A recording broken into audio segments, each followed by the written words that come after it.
Good morning, Florida lacrosse fans. Monday morning. Hope you didn't miss the extra hour of sleep with daylight savings time. It's Lee Roggenberg, Florida Lacrosse News, saying welcome to the broadcast. We have an awful lot of information to get through today. Lots of interesting high school results over the weekend, lots of college results. All the rest. I'm going to start with a little personal story that happened Friday night. I went over to American Heritage Del Rey. Uh, Early, I wanted to see Nice and Heritage Del Rey. Hadn't had a chance to actually ever talk to Max Gorowski, the Nice head coach, in person. And we have a new head coach, Craig Fleischman, who's down from the Del Barton School at Heritage Del Rey.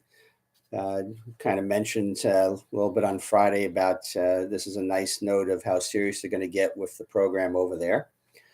And during the game, or at least during the first half, I saw an older gentleman pushing a carriage, and it turned out with probably a 1-year-old boy holding a plastic lacrosse stick. So I went over, we started talking about it, and it turned out that was Coach Fleischman's dad, Ed. We got a nice conversation going. Max, I have to apologize. I didn't spend nearly as much time watching your team as I wanted to. Sorry to you and the kids. But it turned out that Ed told me Craig's uncle, Ed's dad, turned out to be my high school history teacher at Belmore Kennedy in the mid 70s, since I'm class of 76, and that he had moved to Boca. It's just kind of shows that once again, this lacrosse world is pretty small. You run into people, and it was just a fun little story for me. And then I ran over and watched Boca High and Cardinal Mooney. Had a chance to catch up with some of the Cardinal Mooney people that I've gotten to know with over the years. So just an interesting story on Friday night. Yep. Okay, also on Friday, number one in 2A Lake Mary with an impressive 12-3 win over Lake Island Prep. St. Augustine 11-4 over Coral Shores. Nice ended up winning that game 10-5 over Heritage Del Rey. Pensacola with a 15-12 win over Dunwoody of Georgia. I'm sorry, Pensacola Catholic, that is. Windermere Prep 9-8 over Trinity Prep. Again, that's a good win for Windermere Prep, because I was considering ranking Trinity Prep in the top 15 last week. And then we had a heck of a game. Creekside came down and beat Jupiter 14-13, back and forth game. One thing I do want to point out is that that was a submit game recap, and a parent posted a video of one of the Jupiter players getting injured during the game. I've decided to hide that for now, although I do have a pretty lenient policy on First Amendment issues. I've never actually had someone try to post a video of someone hurting their leg, and it's a little gruesome, and I'm going to think it through a little bit before I allow or make a final decision about whether it stays up or not. Berlin Jesuit 14-7 over West Broward. Cardinal Mooney with that 14-6 win over Boca Raton. Columbus 8-6 over Oviedo on the road. Good win for them. Roswell, Georgia defeated Ponte Vedra 14-10. East Lake 8-9-7 over Palm Harbor University. Pasco 11-5 over Discovery. Sun Lake 10-7 over Bartow. And Oak Hall with a big win over Berkeley Prep. Easy winners that night: Archbishop McCarthy, Immokalee, Wellington, Sarasota, Bishop Moore, Newsom, and St. Stephen's. On Saturday on the boys' side, boys Latin 10-6 over St. Thomas. I watched the first half of that game so far. I believe it was 4-4 at the half, or 5-4. Either way, St. Thomas gave a heck of an effort against a powerhouse, a national powerhouse, boys Latin. And also on Saturday, Dallas Jesuit knocked off St. Andrews 12-8. So you can see that these teams, when they come in, they're not sending their weak sisters in to play us. American Heritage Plantation edging Ransom Everglades 7-6. St. John Paul coming back on Saturday and taking out Cardinal Mooney pretty well, 17-9.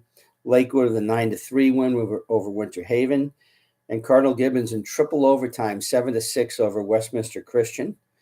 Again, these are types of games that have big ramifications on the at-large bid potentials. On the girls' side on Friday, St. Stephen's 14-13 over Manatee. We had, I'm sorry, I missed something on the boys' side. Easy winners on the boys' side on Saturday: Niceville, Jupiter, and Childs. Okay, again, St. Stephen's 14-13 over Manatee on the girls' side. Tampa Catholic with an 18-11 win over Alonzo. South Plantation 11-5 over Coral Glades. East Lake 5-2 over Palm Harbor University.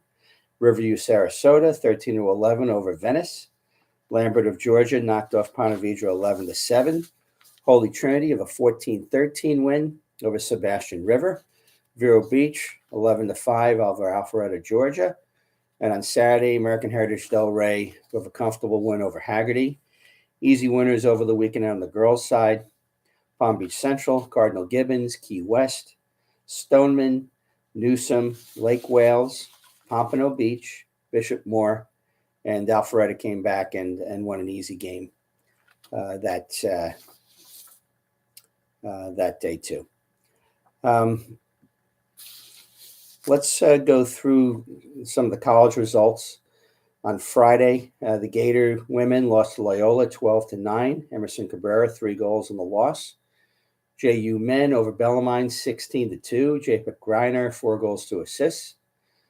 The Weber men over Point 23-7. Steinbrenner grad Chase Jackson 3 goals, 4 assists as he continues his big season.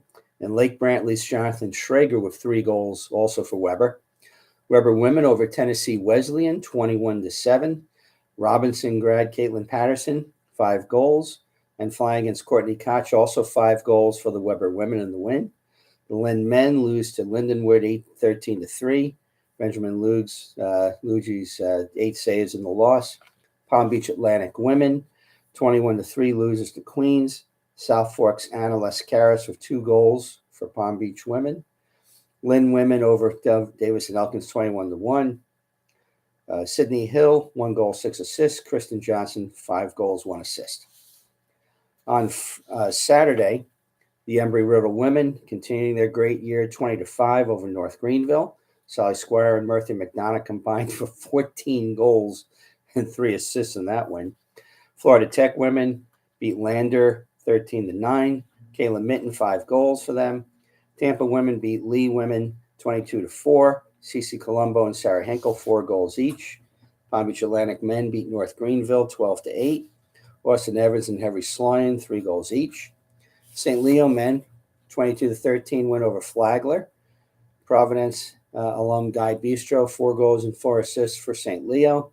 Forest alum Drew Flagg 3 goals for Flagler. Florida Tech men lose to Tampa men in double overtime, 11-10. Colin Stewart 4 goals and assists for Florida Tech. Henry Kilkowski 2 goals in the overtime winner for Tampa.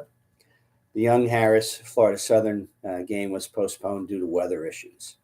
On Sunday, Embry-Riddle men lose to Lewis 15-10. Pete Abbas 2 goals, 2 assists in the loss. The Rollins women beat Alabama Huntsville 11-8. Trinity Prep's Taylor Keenley 2 goals and 1 assist. And Stetson loses 13-8 to Long Island University. Samantha Paulina with 2 goals. The Flagler women will play St. Anselm on Monday, and Florida Southern's men are hosting Lemoyne on Monday. That's a huge game. If you're in the Lakeland area, you need something to check out today, and you have the time to do so. Maybe you're on spring break up there. Lemoyne, I believe, is number 1 in the nation in Division II. Come calling down to play the Florida Southern men, so get out and take a look at that. Okay. Florida kids had a great day over the week, a great weekend at the college level. Here's some of the top performances. American Heritage Delray's Caitlin Wurzberger, 3 goals and 4 assists for North Carolina. St. Ed's Austin Strazula, 2 goals for St. Joe's in the 11-8 win over Towson. Cardinal Mooney's MJ McMahon, a goal in the 13-10 loss to UMBC. Ponte Vedra's Wyatt Schupler went 54% for Army in their 18-12 win over Lafayette. Mercer lost to Wagner 13-4. McClay's Matt Weingartner, 1 goal, 1 assist, and Oakall's Kyle Cox, 2 assists for Mercer. Lake Hudson Prep's Hudson Bone, 56% faceoffs and an assist for Penn State in their 16-15 loss to Cornell. Looks like Hudson has cinched the job up there. Dr. Phillips, Jake Sullivan, 3 goals, 1 assist for Cleveland State in an 11-10 loss to St. Bonaventure. Cypress Bay's Anthony Corselli, 1 assist, 2 ground balls, 2 caused turnovers, 11-10 double overtime loss to Drexel. That's a very nice performance for a long stick player. Ponte Vedra's Dylan Hess with a goal in the 15-10 win over Richmond for Georgetown. Fleming Island's Eric Dobson, 2 goals, 1 assist, 14-11 loss to Ohio State for Notre Dame. And St. Thomas's Mikey Adler, 52% for Duke in the 12-10 loss yesterday to Loyola. Okay, tonight's games. We got some interesting beauties in the area. Montverde will be hosting Gilman. Gilman, one of the MIAA top programs, coming down, doing their Southern Swing, and Chris Spalding's Montverde is the first task for them. University School will be hosting South Plantation. University 4-2, South Plantation 4-4. Important games again for at large. Jupiter is hosting McDonough tonight. If it wasn't bad enough that Jupiter played 5 games in 7 days last week, now we've got McDonough, another national power, coming down to play them tonight. Santa Fe at 7-1, hosting Oak Hall at 8-2. Santa Fe is on paper has a great record. Now let's see what they do against one of the big boys. Very important game for them. And St. Andrews at 10-1 is hosting Boys Latin. So again, that's not too bad. That's a 7:00 start. American Heritage Delray 6-0 is hosting Bartram Trail 8-0 at 5:00 down here in Delray. You don't get a lot of number 1 versus number 1 matchups, 2 undefeateds. Major praise to Megan Jacoviak, Bartram Trail head coach, and her team and her program, making this southern trip. Not only are they playing number 1 Heritage Delray, they're going to be playing number 3 Pinecrest tomorrow. And on Wednesday, they're going to be playing one of the top 5 girls teams in the state in St. Thomas. 3 straight games against top 5 competition. Congrats for going forward and doing that. So tonight I'm going to run over and see a good chunk of that game, and then head over to St. Andrews for Boys Latin. They won't necessarily be full-blown recaps, but I'll try to write up something about the experience of seeing so much top-end lacrosse back-to-back on the same night in the same area. Also on the girls' side tonight, Sebastian River, 4-2, is hosting St. Edward's at 6-0. Buchholz, 3-3, is hosting Santa Fe at 5-1. Cardinal Gibbons women at 7-0, hosts Western at 6-3. Haven't yet been able to really give Cardinal Gibbons a potential ranking. The schedule has been light. This is going to be an interesting matchup for them to see.